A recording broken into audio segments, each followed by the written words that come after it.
जय हिंद, नमस्कार फ्रेंड्स। ज्योति क्लासेस में आप सभी का एक बार फिर से स्वागत है। हेलो दोस्तों, कैसे हैं आप सभी?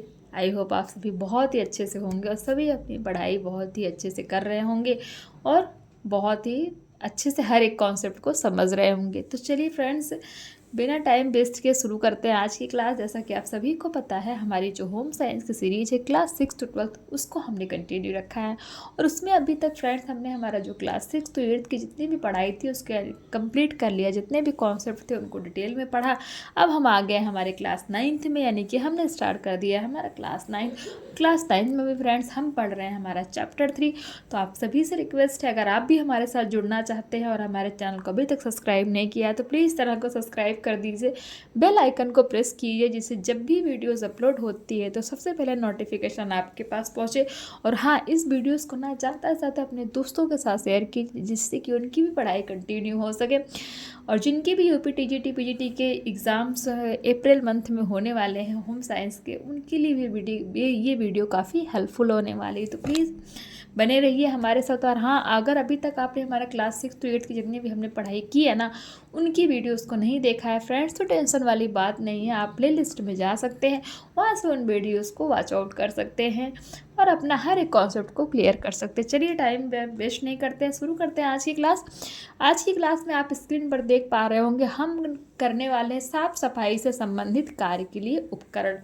तो इसको स्टार्ट करने से पहले हमने प्रीवियस क्लास में क्या किया था, एक बार फटाफट उसका क्विक रिवीजन कर लेते हैं, बिकॉज यू नो दैट ना, revision is the most important part of our study.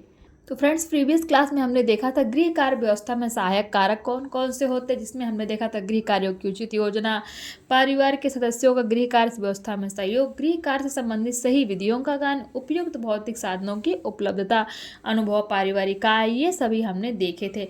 फिर हमने देखे थे गृह कार्य व्यवस्था पर कुप्रभाव डालने वाले कारक, और कुप्रभाव डालने वाले कारक में हमने पॉइंट्स देखे थे। सूझबूझ का अभाव होता है, आवश्यक साधनों का अभाव होने से, पारिवारिक कलह व असहयोगी, ये सारे जितने ही पॉइंट्स हैं ये क्या है, गृह कार्य व्यवस्था में बहुत ही बुरा असर डालते हैं।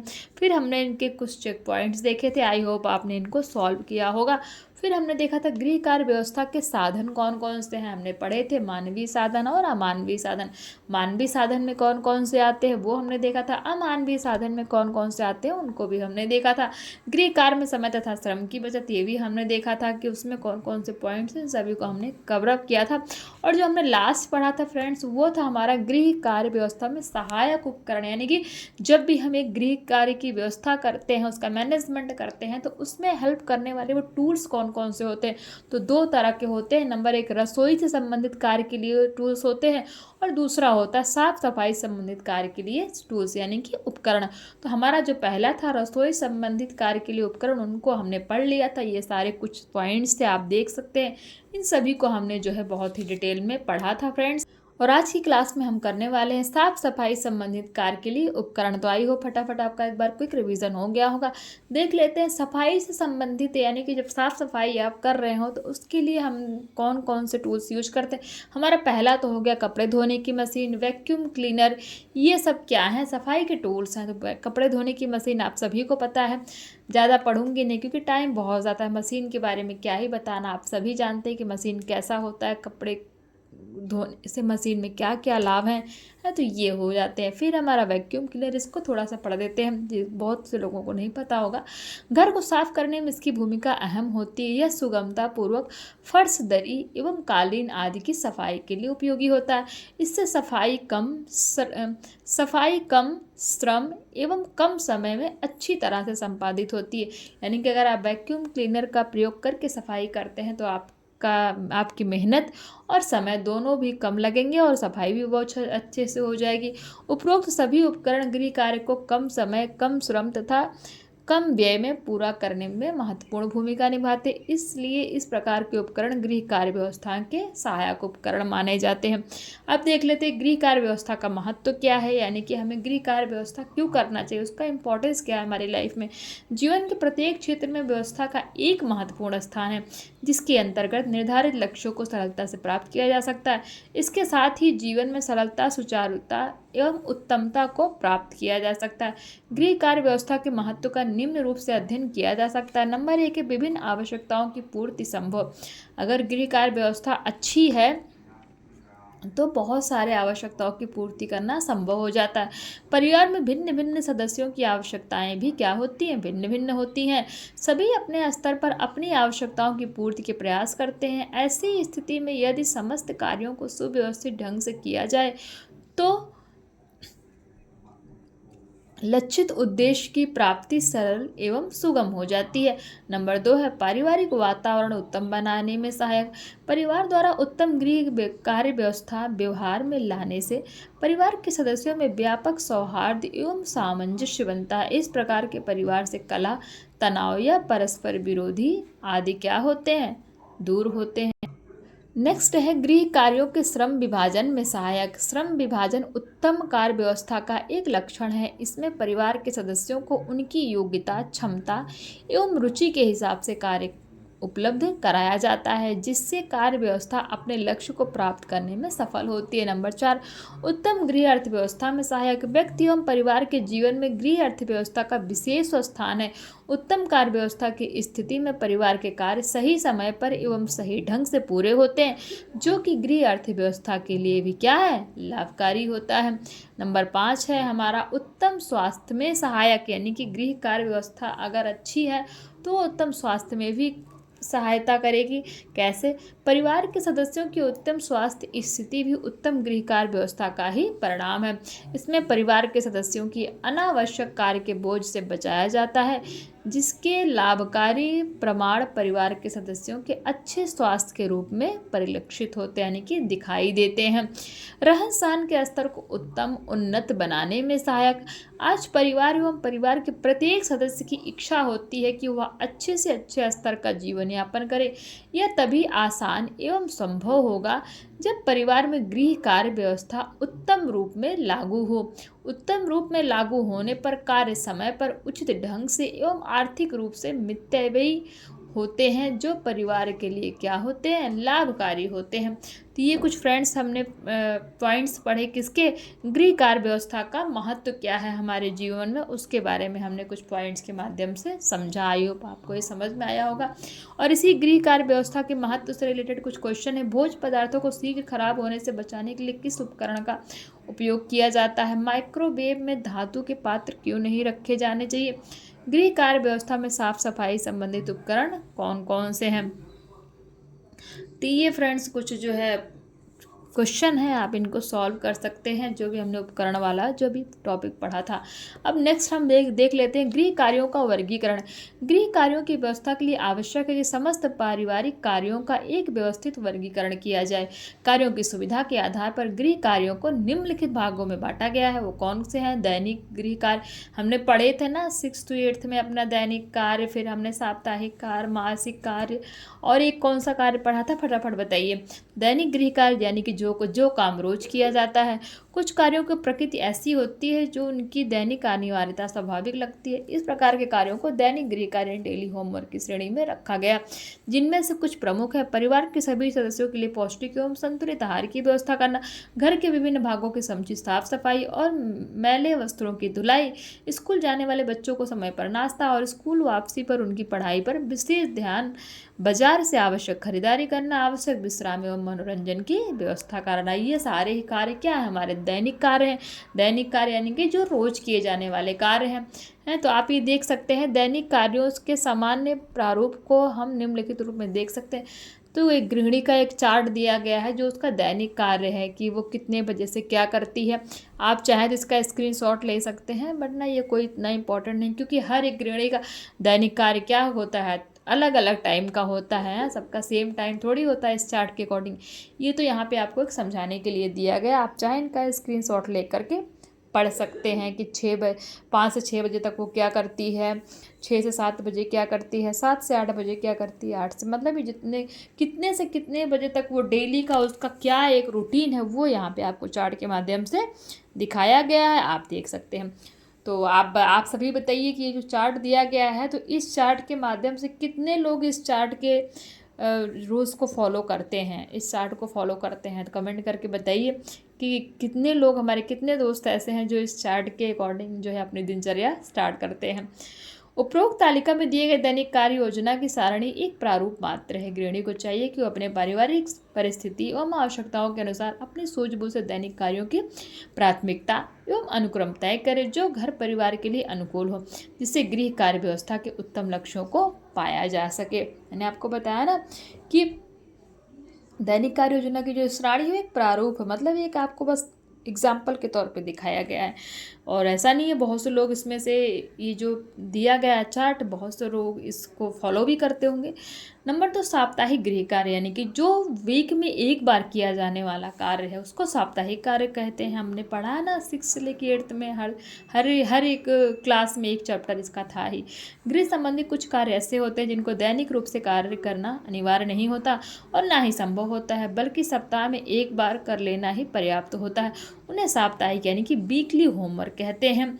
नंबर 1 इसमें क्या क्या आता है देख लेते हैं। संपूर्ण घर की साफ सफाई करना, कीटनाशक का छिड़काव तथा तकिए, कवर, चादर और मेजपोश आदि को बदलना, घर पर ना धुल सकने वाले कपड़े धुलाई के लिए धोबी को देना, विशेष नाश्ता एवं भोजन, मनोरंजन के लिए बच्चों सहित पार्क, सिनेमा आदि जाना। तो ये जो कार्य हो गया ये किसके अंतर्गत आते हैं? ये हमारे साप्ताहिक गृह कार्य यानी कि वीकली होमवर्क के अंतर्गत आते हैं। नेक्स्ट कार्य हमारा हो गया मासिक गृह कार्य, यानी कि महीने में एक बार किए जाने वाला कार्य।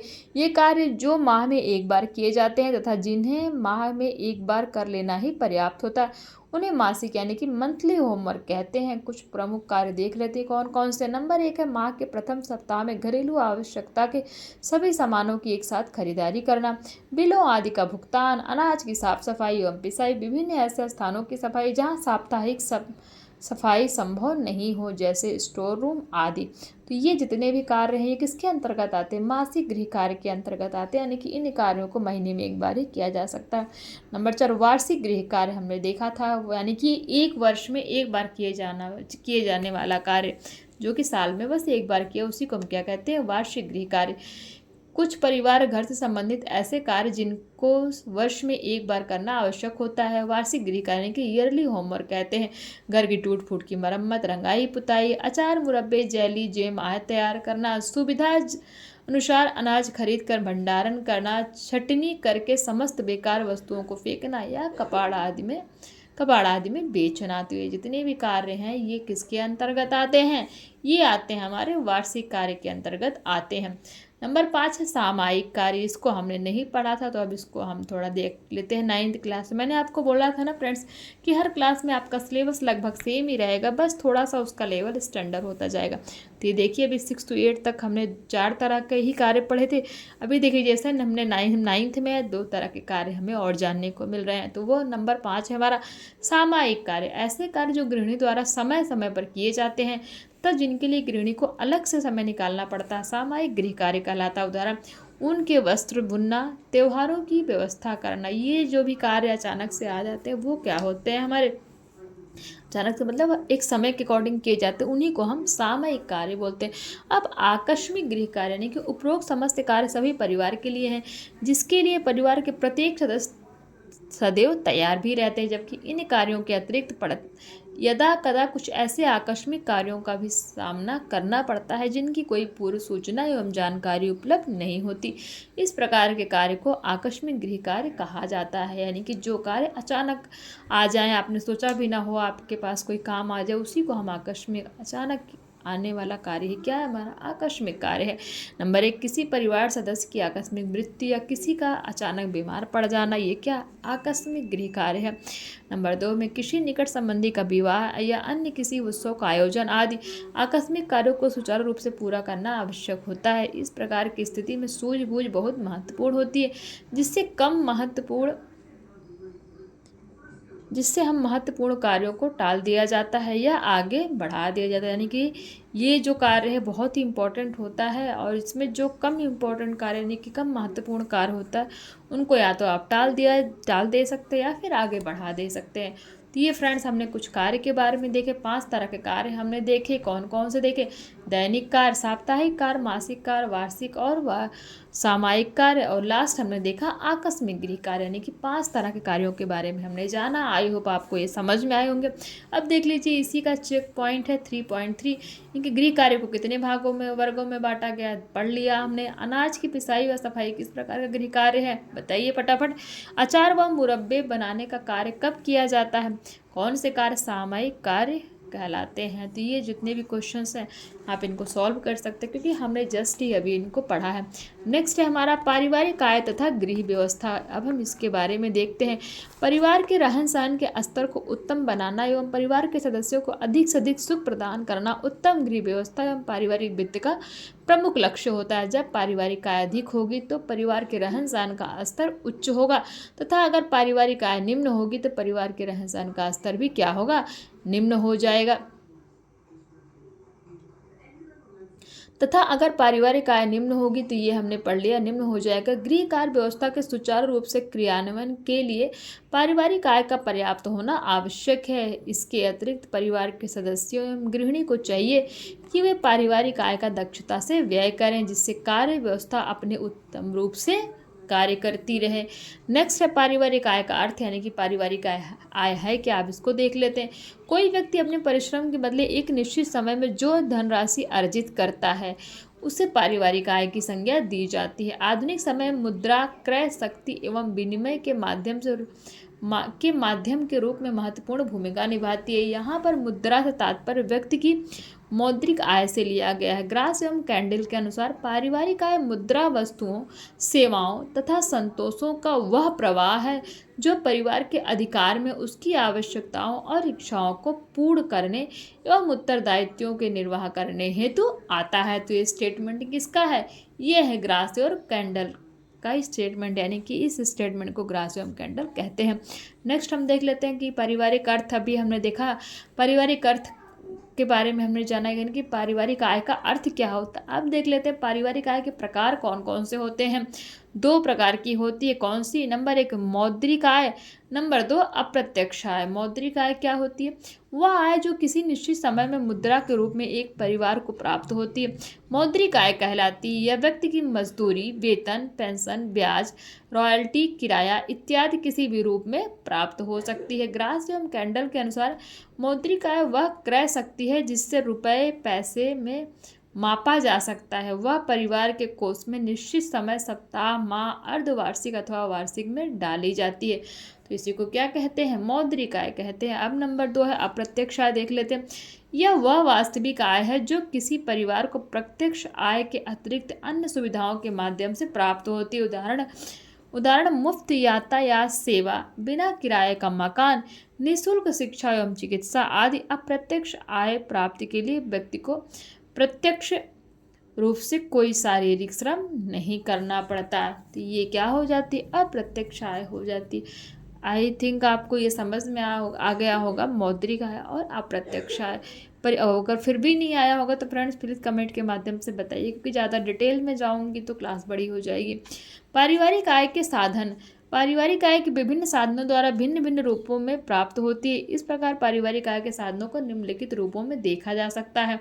नंबर 1 है वेतन के रूप में, जिन कार्यों को संपादित करने में शारीरिक श्रम की अपेक्षा मानसिक श्रम की प्रधानता होती है तथा उसके प्रतिफल में जो आय प्राप्त होती है उसे वेतन की संज्ञा दी जाती है। वेतन कार्य कुशलता, शिक्षा, परिश्रम, योग्यता, अनुभव एवं पद के उत्तरदायित्व के अनुसार कम या अधिक हो सकता है।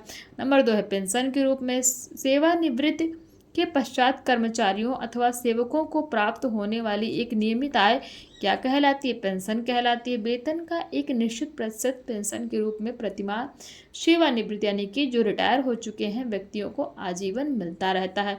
नंबर 3 मजदूरी के रूप में, श्रमिकों द्वारा किए गए शारीरिक श्रम के फलस्वरूप मुद्रा के रूप में जो आय की प्राप्ति होती है उसे पारिश्रमिक अथवा मजदूरी कहा जाता है। मजदूरी दैनिक, साप्ताहिक, मासिक, त्रैमासिक या अर्धमासिक किसी भी रूप में प्राप्त हो सकती है। मजदूरी की दर श्रमिक की कुशलता एवं अकुशलता पर निर्भर करती है, यानी कि कितना वो मजदूरी में पैसा कमाएगा वो उसकी कुशलता कि वो अपने काम में कितना कुशल है या नहीं है, उसके आधार पर उसकी जो है मजदूरी उसको मिलेगी। नंबर 4 देखते हैं ब्याज के रूप में, किसी मौद्रिक पूंजी विनियोग के बदले जो धनराशि प्राप्त होती है उसे ब्याज कहा जाता है। दूसरे शब्दों में जब व्यक्ति पारिवारिक व्यय के पश्चात यदि कुछ मुद्रा की बचत करता है यानी कि खर्च, व्यय मतलब खर्च यानी कि पारिवारिक व्यय के पश्चात यदि कुछ मुद्रा की बचत करता है तथा उस मुद्रा को यदि किसी बैंक, पोस्ट ऑफिस इत्यादि जैसे वित्तीय संस्थान में विनियोग कर देता है यानी कि जमा कर देता है, तब विनियोग किए गए मूलधन के अतिरिक्त जो राशि प्राप्त होती है उसे ब्याज कहा जाता है। ब्याज आप सभी को पता है, नहीं पता है तो आप कमेंट करके पूछ सकते हैं, मैं इसको ब्याज को डिटेल में बताऊंगी। बोनस के रूप में व्यावसायिक संस्थानों द्वारा अपने कर्मचारियों को वेतन के अतिरिक्त अपने व्यवसाय के कुल लाभ में जो धनराशि वितरित की जाती है यानी कि दी जाती है, बांटी जाती है, उसे बोनस कहा जाता है। यह वर्ष में 1 या 2 बार वितरित किया जाता है यानी कि दिया जाता है, बांटा जाता है। बोनस मिलता है जैसे होली पे, दीपावली पे, कोई बड़ा फेस्टिवल होता है तो जो सरकार होती है, जो अपने उनके कर्मचारी होते हैं, कई सारी कंपनियां भी होती हैं, वो अपने कर्मचारियों को क्या करती हैं, बोनस देती हैं फेस्टिवल के टाइम पे। है तो बोनस भी आई होप आपको पता होगा, नहीं पता होगा तो बताइए, इसको भी मैं डिटेल में समझाऊंगी। लगान या किराए के रूप में यदि कोई व्यक्ति अपनी ज़मीन पर स्वयं खेती न करके उसे किराए पर किसी अन्य व्यक्ति को खेती के लिए देता है तो उससे प्राप्त आय लगान कहलाती है। अगर कोई व्यक्ति अपने मकान को किसी अन्य व्यक्ति को किराए पर रहने के लिए देता है तथा उस व्यक्ति से एक निश्चित धनराशि प्रतिमाह प्राप्त करता है तो वह धनराशि ही क्या कहलाती है, किराया कहलाती है। तो लगान और किराया में डिफरेंस पता चला। देखिए, लगान की यदि कोई व्यक्ति अपनी ज़मीन पर स्वयं खेती ना करके उसे किराए पर किसी अन्य व्यक्ति को खेती के लिए देता है तो उसे प्राप्त आय लगान कहलाती है। यानी कि देते हैं ना, जैसे बहुत से लोग हैं उनके पास बहुत सारा खेत होता है बट वो खुद नहीं कर पाते हैं, बहुत सारे काम होते हैं फिर किसी भी रीजन की वजह से, तो अपने खेत को क्या करते हैं, किसी दूसरे को दे देते हैं। वो उनके खेत में जो है जोतता बोता है, अनाज उगाता है और फिर जो है फसल काटता है, फिर जो भी उस खेत से जितना प्रॉफिट होता है उसका जो आधा देता है वही क्या है, उसको लगान कहा जाता है। और अगर किसी व्यक्ति का मकान है, वो व्यक्ति उस मकान में नहीं रह रहा है और वो अपना मकान किसी और को रहने के लिए दिया तो वो उसके बदले में जो उस मकान में रहता है किराएदार, वो उसको पैसा देता है तो उसी को क्या कहा जाता है, किराया कहा जाता है। इट मीन्स आपको लगान और किराए में डिफरेंस पता चल गया होगा। नंबर 3 है रॉयल्टी के रूप में। किसी प्रकाशन द्वारा किसी लेखक को उसकी लिखी गई पुस्तक पर बिक्री के अनुपात में जो धनराशि दी जाती है उसे रॉयल्टी कहा जाता है। इस धनराशि की दो दर प्रकाशक तथा लेखक के बीच हुए समझौते पर निर्भर करती है। नंबर 8 है पैतृक संपत्ति के रूप में। जब किसी व्यक्ति को उसके निकट संबंधी की मृत्यु के पश्चात उत्तराधिकार के रूप में जो संपत्ति प्राप्त होती है वह पैतृक संपत्ति कहलाती है। यह संपत्ति भी उसकी आय का एक साधन होती है जो अकस्मात व अनिश्चित होती है।